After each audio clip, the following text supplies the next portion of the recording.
করা হয়েছে। তার কারণে আমরা স্বরাষ্ট্রমন্ত্রীর পদত্যাগ সহ এই উদ্দেশ্যকে সামনে রেখে পরিকল্পনা মাফিক এই জিনিস করা হয়।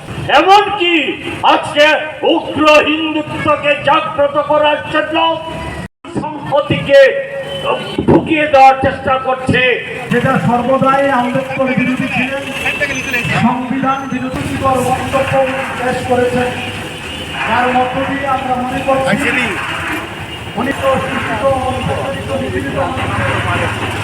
অধিকারকে আমরা দেখেছি পবিত্র আইনসভার ভিতরে দেশের পার্লামেন্টের মধ্যে আমাদের দেশের স্বরাষ্ট্রমন্ত্রী অমিত শাহজি আমাদের সংবিধান প্রণেতা বাবা সাহেব ডক্টর ভীমরাও আম্বেদকরের বিরুদ্ধে যে কুরুচিকর মন্তব্য করেছে, আমরা সদর জেলা কংগ্রেসের পক্ষ থেকে তীব্র বিক্ষোভ এবং নিন্দা জানাচ্ছি এবং আমরা কর্মসূচি হাতে নিয়েছি। আজ ভারতের রাষ্ট্রপতি মহোদয়া মাননীয়া শ্রীমতী দ্রৌপদী মুর্মুর কাছে আমরা জেলা শাসকের মাধ্যমে ডেপুটেশন দিতে যাচ্ছি। আমাদের বক্তব্য যে দেশের সংবিধান যে রক্ষা কবচ, দেশের রক্ষা কবচের উপর আঘাত। আমরা মনে করি শিক্ষার প্রতীক আম্বেদকর, মানবতার প্রতীক আম্বেদকর, সম্মানের প্রতীক আম্বেদকর, স্বাভিমানের প্রতীক আম্বেদকর। আমরা সংবিধানের ন্যায়ের জন্য আমরা লড়াই করছি। সংবিধানের যে ন্যায়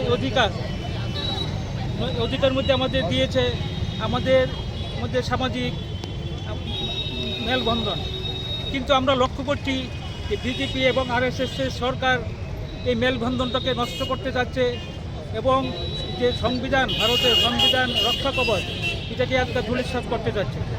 আমরা অমিত শাহজির কথায় আজ আমরা স্তম্ভিত এবং আতঙ্কিত।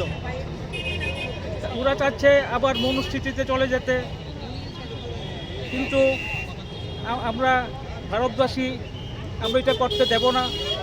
আমরা যখন সংবিধানের উপর আলোচনা করতে চাচ্ছি তখন ওই আলপটকা মন্তব্য করলে ভুল হবে। এটা আলপটকা মন্তব্য না, এটা আরএসএস এবং বিজেপির এটা প্রিপ্ল্যানেই কাজ করেছে।